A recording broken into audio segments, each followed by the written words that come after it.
Hello, my name is Olivia and I'm the director of SAGA, which is a English-Swedish bilingual play which was written by Michael Carell.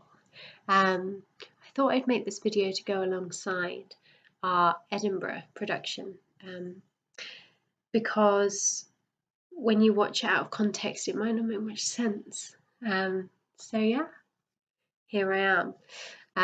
First I will tell you what the story is. So Saga is the name of a daughter of the gods who comes down to earth from heaven to see what's wrong with humanity. It's very Black Mirror kind of vibes. She tumbles down, gets caught in this fabric between reality and heaven, and that's why there's this surrealist, distorted kind of vibe throughout the play. Things don't quite make sense. We've also thrown in another language for you just to make it extra confusing. So yeah, that's why it's half Swedish, half English. Loosely, the Swedish kind of represents the language of the gods, quite ethereal, because mainly Saga's character speaks Swedish, but she learns English as she goes along, and then it kind of mixes again, so it's quite a loose connection to the Swedish. So yeah, next question will be our process. So I came up with the idea after reading. So it's loosely based on August Strindberg's A Dream play, which was written in, off the top of my head, 1905. Definitely early, literally the first 10 years of the 1900s. I will check that. And it's the same premise. So daughter of the gods falls down from heaven, but it's really set in a dream. So ours is not so much a dreamscape, it's more reality based. But yeah, so I read that play and I thought about how people who know two languages dream in two languages, and sometimes you can't work out whether your dream is in English or second language. So that's where the bilingual nature came from it, and it also had a layer of distortion. I met Mike, the writer, on OV Connect on Twitter, and we had a beer and we were just putting the worlds to rights, really. I didn't expect to ask him to write a play that was my brain, but we got on so well and I just thought, why not? So I asked Mike if he'd write Saga. I gave him, I reckon we met in about July.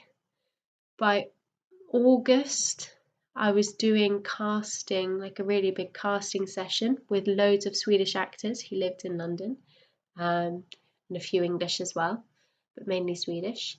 And then I gave Mike until January to write the play. So he didn't have a Christmas, which he'll never let me live down, but it was amazing. He broke down the structure of the original Dream play, which was adapted as well by Carol Churchill. And then we created our own.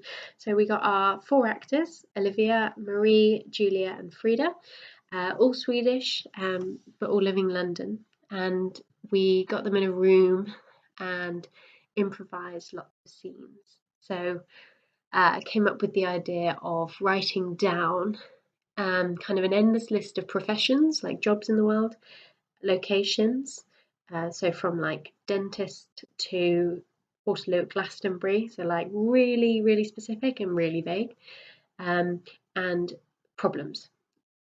And then out of a hat we'd pick, so the actors would take on a role in society, we'd put them in a setting, and then they'd have a problem. So this came up with some amazing improvisations.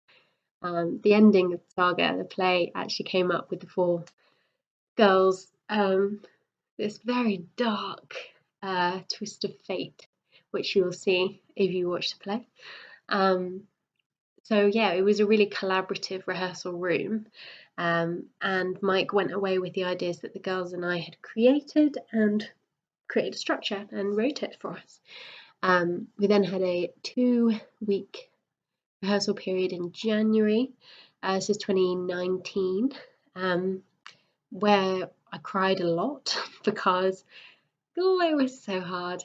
To create a non-linear play is one of the hardest things to direct. But I had a team, I had the girls, and they were just so, like, they solved every problem we threw at them.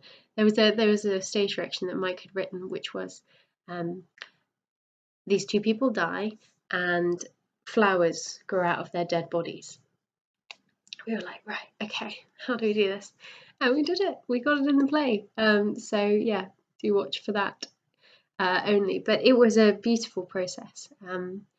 Really, really was reliant on the four actors and their spontaneity and imaginations. And we kind of just went straight into it. So then we had about a month off, and then we regrouped, rehearsed again for a couple of days, and then March happened, and we went to the Etc. in Camden, which went brilliantly. We sold out 6 performances, which was stunning. So 50 seats in each, and it was really interesting to get in front of an audience because having the Swedish element was a risk. But I think we signposted it well enough, and it wasn't super clear all the time what was going on, but I think people just accepted that, which was really lovely. After that run and 4 stars and lovely reviews, we put it to bed again, and then we went to Edinburgh in that August 2019, which was amazing. So 2 weeks at Greenside. And again, like, strangers came to watch the show, and we had some really wonderful feedback. Very pensive. I think the nicest, most memorable one for me was there was a family, father and daughter. I think the daughter was, I don't know, maybe 14. And the dad and her just came out of the play discussing these huge humanitarian kind of topics, and we managed to get some of it on camera, and we got the dad speaking for us, which was stunning. But he really appreciated how he could take his daughter to something like this and discuss the world. And I think that's what SAGA does really well. It's not an individual story, it's allegorical, it's bigger than what we're trying to say, and it's a bit on the nose at points, but I think that's quite funny. Yeah, I think SAGA is also quite fun to watch, just to know the backstory on the Miss Olivia Stone, who played the bin man, the clown with the thing, and young professional with the cardboard on her head. She is one of the most spontaneous actors I've ever worked with, and I love her for it. So no show was the same, especially the beginning, the opening, when we have the choreography, which is kind of this Eurovision dystopian, strange world of Swedish megamix. So, yeah, Liv did something different every single day, and also she got longer and longer on her audience interaction sections. So I don't actually know which one we managed to catch on film because I've not watched the footage the whole way through. So yeah, if nothing else, please watch it for Olivia's spontaneity. But obviously the actors are stunning, and I'm really proud of them. And yeah, it was a delight to make. Hopefully it'll come back another day. But yeah, if you have any questions, feel free to email me on stonestheatre@gmail.com, and I will happily discuss it with you.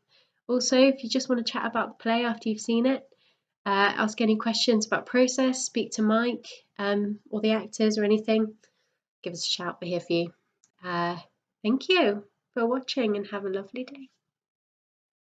Hej då!